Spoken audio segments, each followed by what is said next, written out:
Good day, fellow champions of inclusion. I am Aaron, and this is the Inclusive Dad podcast, where we explore inclusion and make it practical. Thank you for taking time out of your busy schedule to join me in exploring ways we can create a more inclusive world together. You are important, you matter, and you can make a difference. Today, my guest is Alena Skinner. Welcome to the show. Hi, Erin. Thank you so much for having me. Absolutely.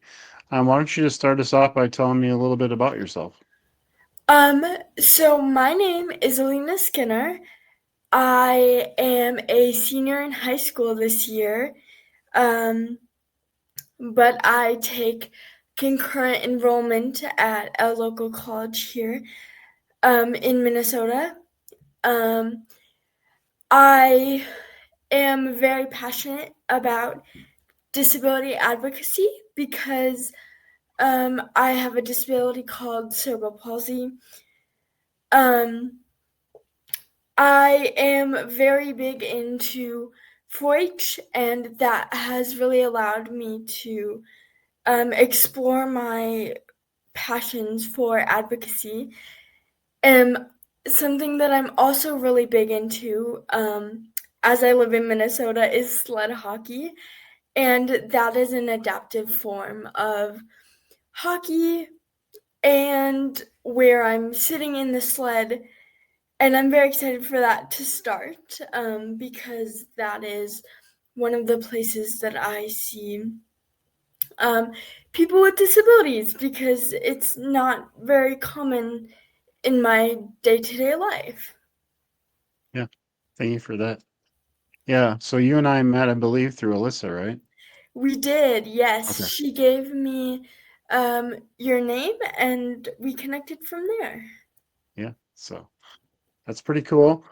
Do you want to maybe, I mean, I know what 4-H is because I live in Minnesota, but maybe can you maybe explain a little bit what 4-H is since there might be people listening from areas that don't have 4-H, Yeah, possibly? so 4-H is a youth led organization.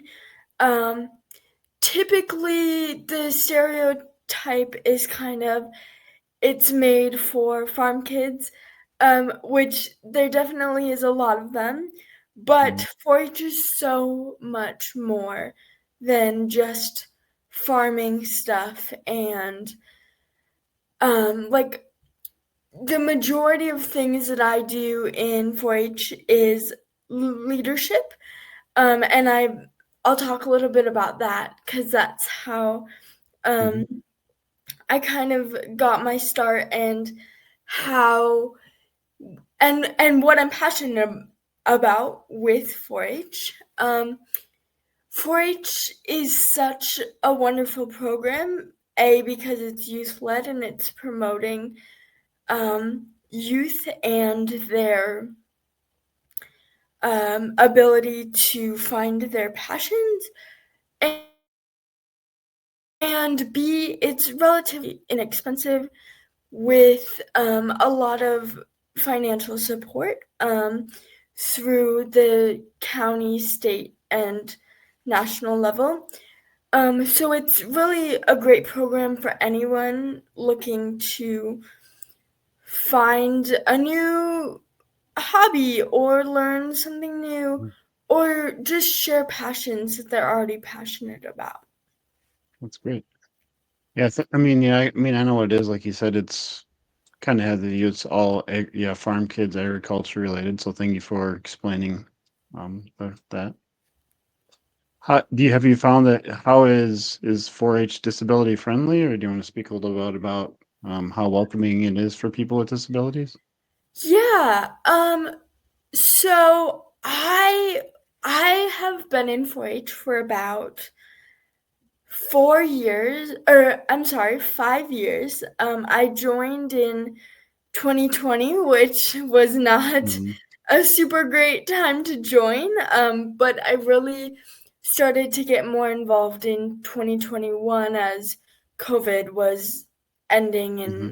And in terms of disability, they are very welcoming towards all people. I've had the wonderful experience of meeting some really great people who are willing to work with you and make sure that you can feel included, but um, that has also come with some needed education to improve 4-H's inclusion and just all around accessibility. Mhm. One example that I'm thinking of is I was new to 4-H at this point, and I decided to go to a meeting.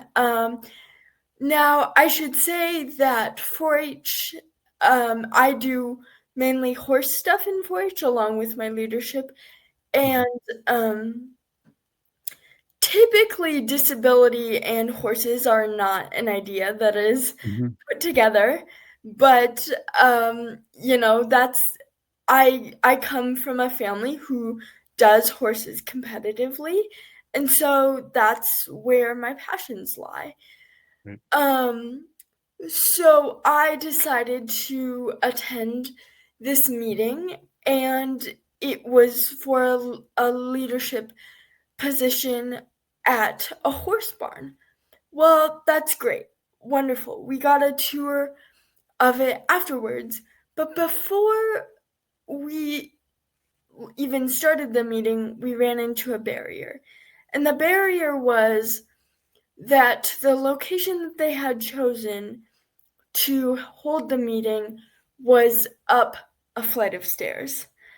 Um, I am I use a walker, but I also, for long distances, use a wheelchair.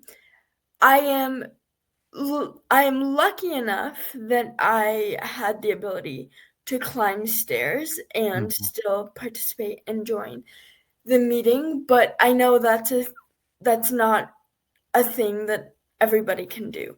Right. Um, and I'm kind of thinking like I'm trying to show disability a little bit in the aspect of like, well, what if somebody was a part of it, like a part of the meeting, and they had just like broken their leg or something? Like Mhm.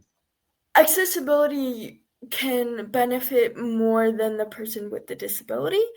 Right. Um so there definitely has been some education that I have done to say, hey, let's make sure that our meeting locations are truly accessible. And I'm so grateful that I've had a team in Minnesota, and the people that I've worked with are so willing to get on board with that, because I've talked to other 4-Hers in other states, and that has not necessarily been the case. So I acknowledge that I'm very lucky and very Mhm. appreciative, and that has also allowed me to be a part of leadership and kind of teach from the disability side of and show them the disability side and the disability lens that I look through every day when I look at 4-H needs and 4-H activities. Have you, and when you've been at 4-H, I don't know what they're called, functions or conferences, have you seen any other people using walkers or wheelchairs there?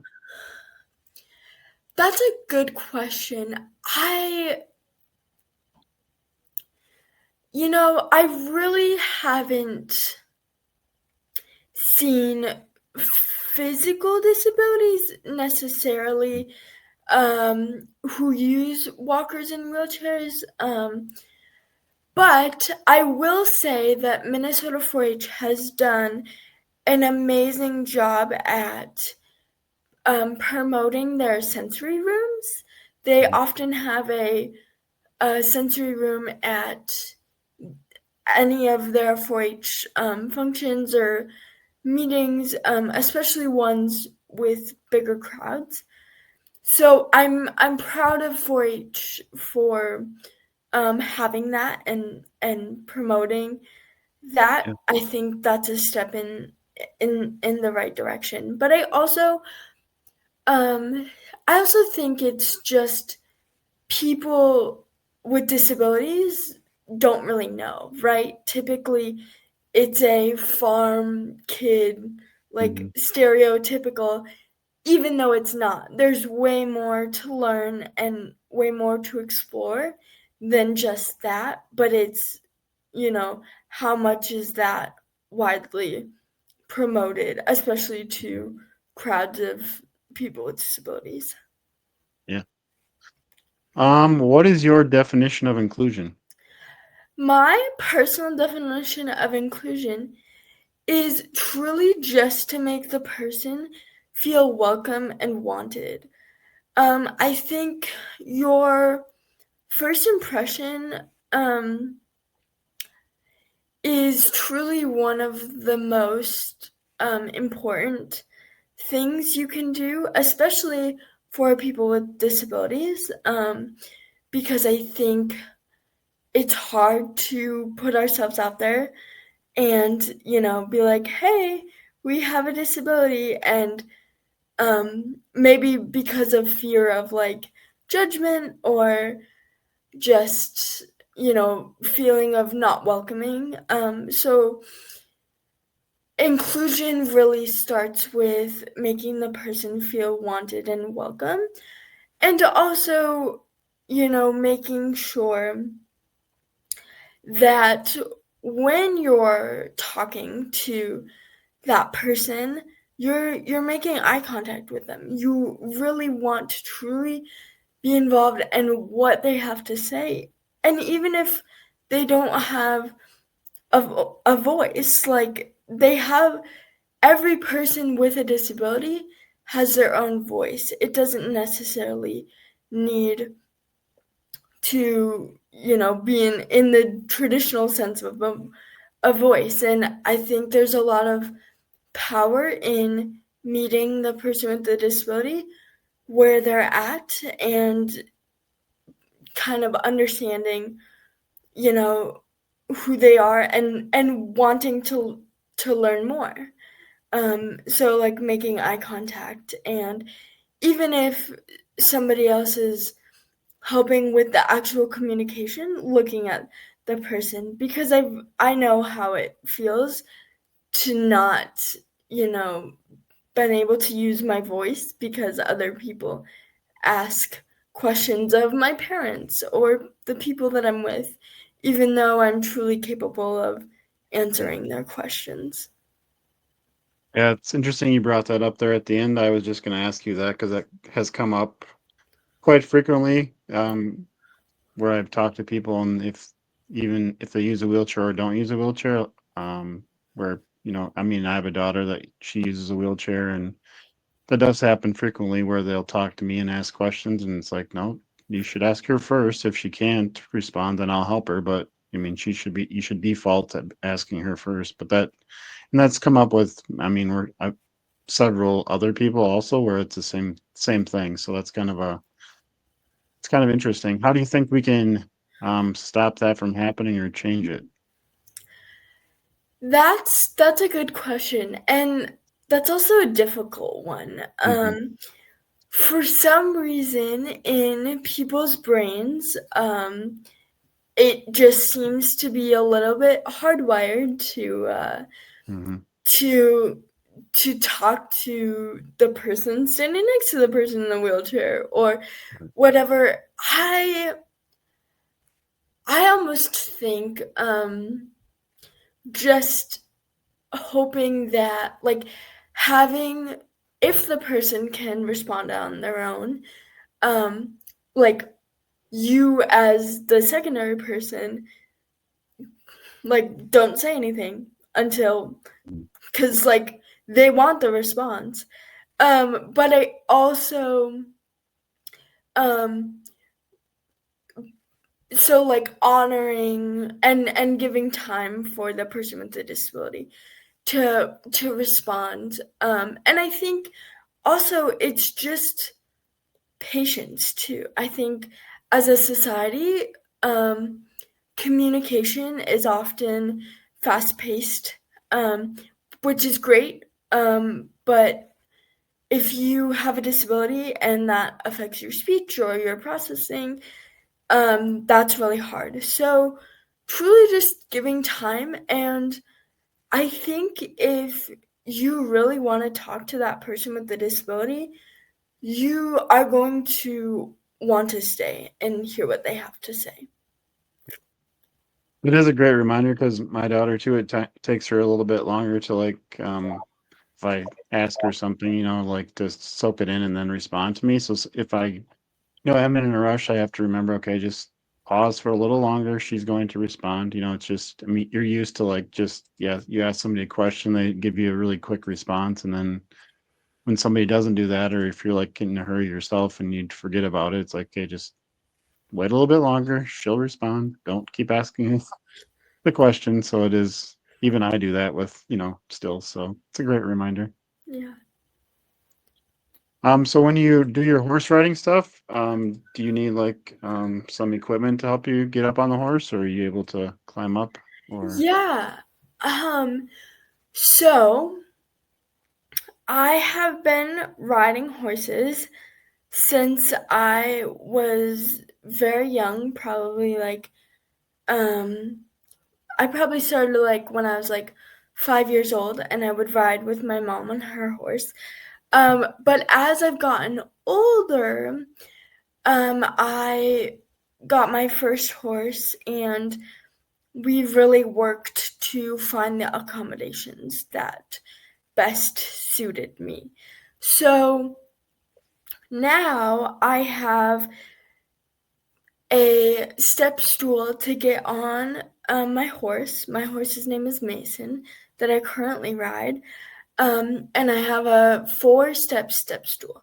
Now, that's not an accommodation necessarily, because non-disabled people can buy those too. Like, it's not which I think is also a great reminder, because not all accommodations need to have the label of like accessibility or like disability.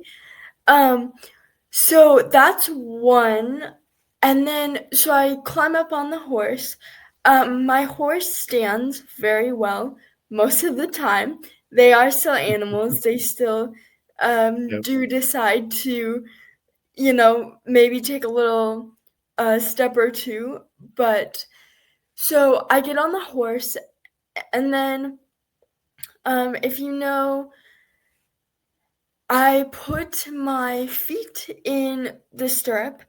And I wear boots. I wear regular cowboy boots, and then I have spurs, which is very typical in the horse world.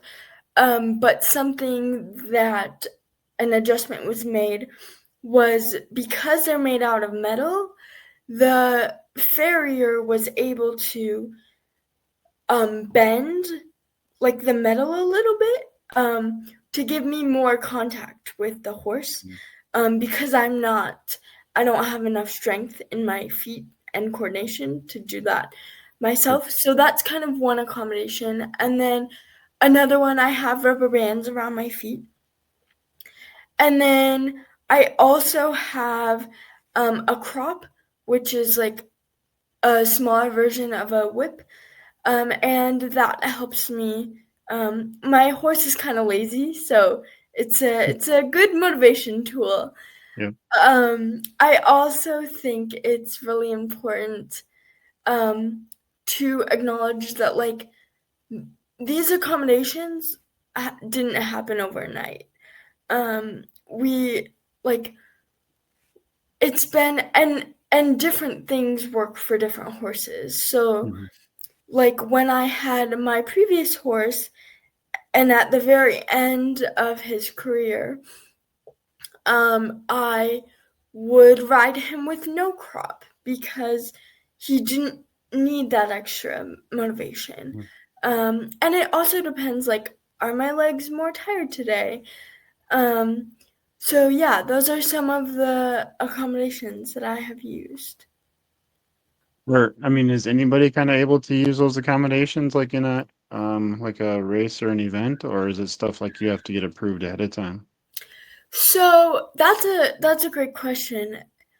So I show quarter horses, and I show with, well, I've primarily shown with two organizations, American Quarter Horse Association and Pinto Horse Association of America. And for quarter horse, the process looks like you filling out a form of your disability and saying, hey, this is my disability. Here are the needed accommodations. I also believe that I needed to have like an equine therapist come out and like assess me, at least for Mhm. that paperwork. Um, and so we did that, and then what that looks like in that organization is I show in a class, in a class, and it's called Equestrians with Disabilities.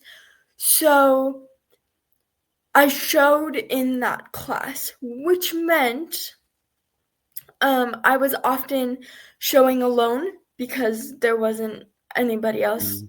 at the show with a disability. And I was often doing walk trot. So I should explain that for me, I'm not doing horse racing or horse jumping. It's professional show in the fact that you are showing off the breed standards of that horse. Mhm. So one of the classes that I'll reference is named Western Pleasure. So what that class typically looks like is you'll come in and the judges will ask you for different gaits, meaning walk, trot, Mhm. and lope. Um, and a back and a reverse, and then you do that the other way. But in this class, at the American Quarter Horse Association, at shows that were held, I could only do walk trot per their rules, which I was very grateful to have the opportunity to show.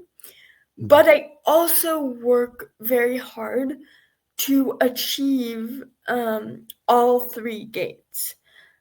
So I didn't get to lope, and showing by yourself is not very fun because it could be the worst class you've ever had, and you still get first place because you're the only, like, I want to work for what I win. Yeah. Um, Now in Minnesota Pinto, um, it is much of the same process. There's a form to fill out. But they don't have that the class, they don't have equestrians with disabilities. Or actually, I think I may be wrong about this. I think they do offer it if you need it. It also depends on what show you're going to too, and the need, right, for it. But what I love about Minnesota Pinto, and even just Pinto in general, is I got to show with my age group, with my peers. I also um, so basically the process was we filled out the paperwork, we requested my accommodations, and Mhm. then the show board would approve them and then send them to the judge. So the judge knew when she was judging that class that I was coming in with rubber bands around my feet, a crop in my hand, but I was still showing with my peers. Okay.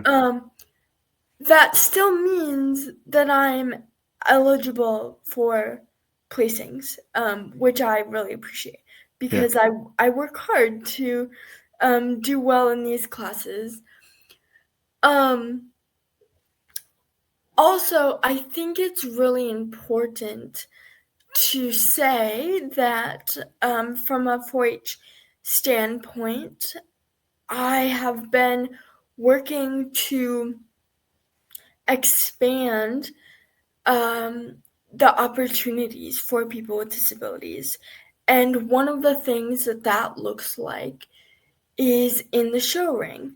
So I just went to state 4-H horse show, and same thing. I submitted the paperwork. We often actually used the same like Pinto accommodations. We Yep. just sent that to the person. Mm-hmm. Um, she sent it to the judge. It was great. I got to show with my peers, and I actually ended up winning the class, which of 14 people was one of the biggest classes that I've ever won. So I am so incredibly grateful for organizations that are willing to work with the Yeah. needs of the person and accept reasonable accommodations. Now, I will say that I'm working really hard with another 4-H'er to expand opportunities for people with disabilities in the show ring by adding more of a structure. So currently they don't have paperwork to fill out, and I think although it's I think it would be easier to point families towards like, hey, to start the process, just fill out a Mm-hmm. paperwork.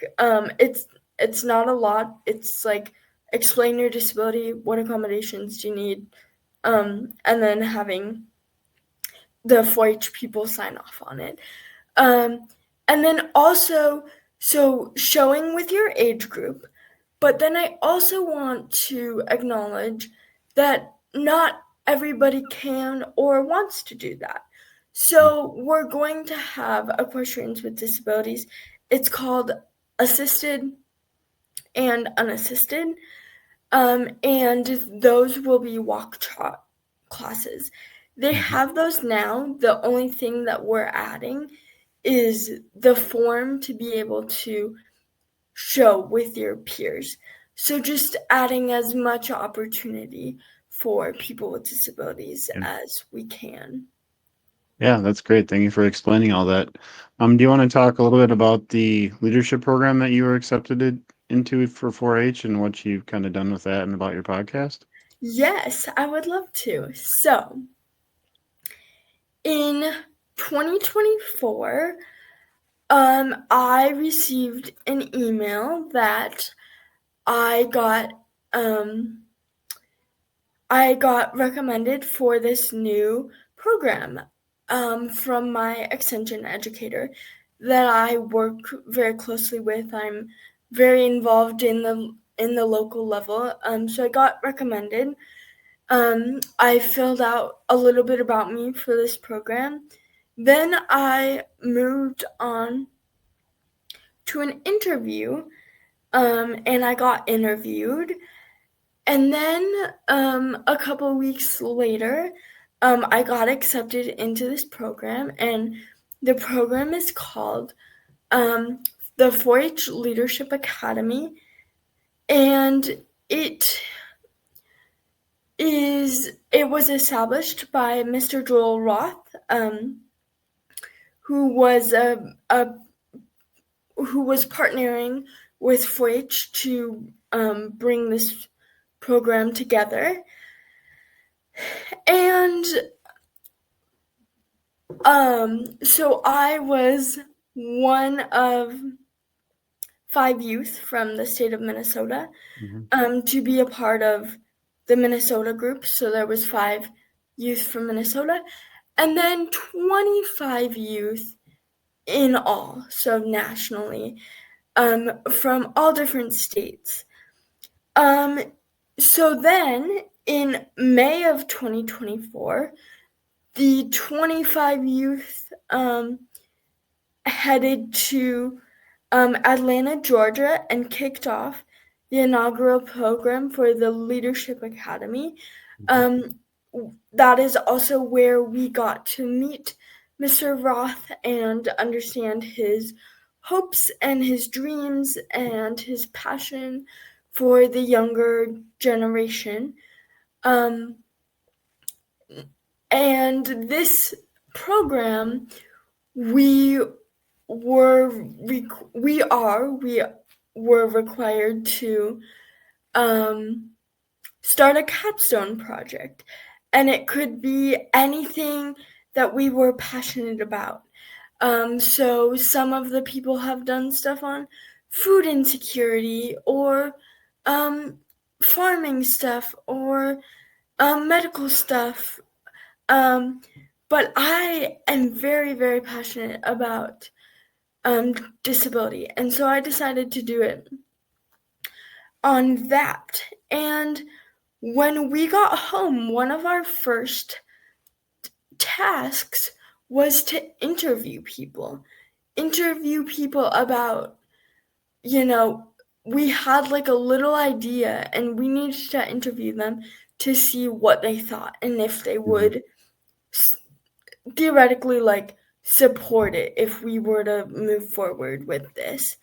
And one of the things I found out by interviewing people was I love to interview people. I love hearing their stories. And the people that I was interviewing were adults with disabilities who had really cool careers. So I said, well, I want to do this. Like, I want to do this for a project. So why not start a podcast? So I started a podcast named I Can Totally Do That, and with a big focus on interviewing people who have cool careers and, learning about their experiences in those careers. As a young adult, I turned 18 in August, I guess. As a young adult, trying to figure out where I want to go to college and what I want to do, I'm lost. There's not a lot of representation for people with disabilities, and when it comes to careers. So I started this podcast, and one of my first guests was an archaeologist and with cerebral palsy. And that was absolutely mind-blowing to me because I never would have thought of that. And that's not represented in the media or anything for working, or it's just purely not represented. And that was kind of the moment that I was like, this is interesting and this needs to be talked about. Yeah, that's awesome. Yeah, you don't think, when you think of archaeology, you don't think of somebody with, I don't think of somebody with cerebral palsy doing that either. So that's really cool that you're interviewing people where they're having careers that you don't hear about, to let people know it is possible, or somebody like yourself, like, hey, this is something I can do, that there's others out there doing it. So that's awesome. Yeah. Are you going to keep it going then? Keep interviewing people? That's my goal, and my hope is to build on what I've started. So I posted my first podcast in February of this year, and I have a bunch of interviews lined up, and I'm keeping interviewing people. unfortunately, the Roth Leadership Program is quote unquote ending in October. Now they are providing an extension. What I'm planning on doing the extension. I'm not sure what that's going to look like, but I know a part of that will be continuing my podcast because there's still stories that need to be told and people that that we need to learn from. And so I think it's really important to truly just keep my goal in mind of like I'm truly learning about these people's stories. And I think that's one of my favorite parts about doing this podcast is learning about people's stories. Now, before this, I was a teenager with almost zero to none social media. I was not very social media. Yeah, social media was not a passion or goal of mine in life. And then when I started doing this podcast, I had to figure out how to do that, and I enjoy it. I've learned so many skills that I wasn't expecting to learn, and I'm truly grateful for the Leadership Academy and Mr. Roth and his goals and aspirations for us, because I truly don't think I would have done this without his support. Yeah. What is one tip that you can share to help the listeners be more inclusive today? So just something everybody can start doing to be more inclusive. I think one of the biggest things that you can do is just say hi. I think a lot of people are scared of, offending or, just not sure how to interact with people with disabilities. But we're people too. We enjoy, food. We enjoy things that like non-disabled people enjoy. So just say hi. And also don't assume what people may need or what people may want, or how a person uses something, or even don't assume that if you meet two people with the same disability that they're living the same life, because they're not. So just be mindful of how you communicate and just be a nice human and be kind, and you never know who you're gonna meet and who is gonna stick around in your life. So just be kind. Yeah, I love that. If somebody wants to connect with you, where's the best place to connect with you? The best place would be probably I believe, and that's a good reminder to me too, is I have an Instagram. They can DM me there, or Facebook. They can DM me there too. And I believe I have my podcast email up on my YouTube page, and it's just I can totally do that, and that's for most of the or I'm sorry, that's for all of the social media platforms. Sure.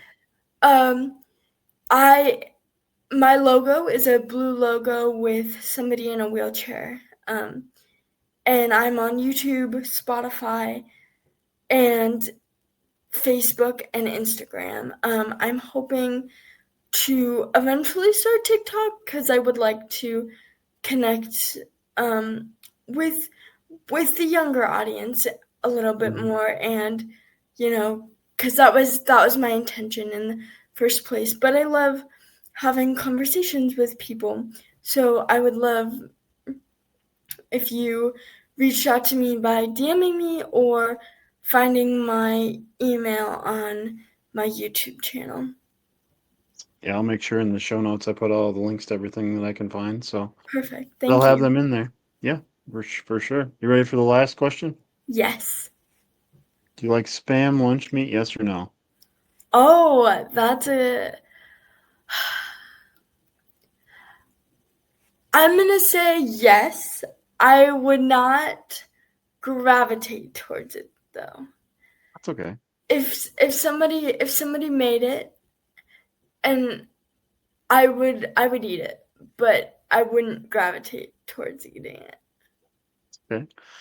Yeah, I've been asking all my guests that question since I live near Austin, where the spam museum's located. It's kind of a fun question to catch people off guard at the end. So Yeah. This spam museum is actually so fun. I got yeah, to try a different flavor of spam, and that flavor was pretty good.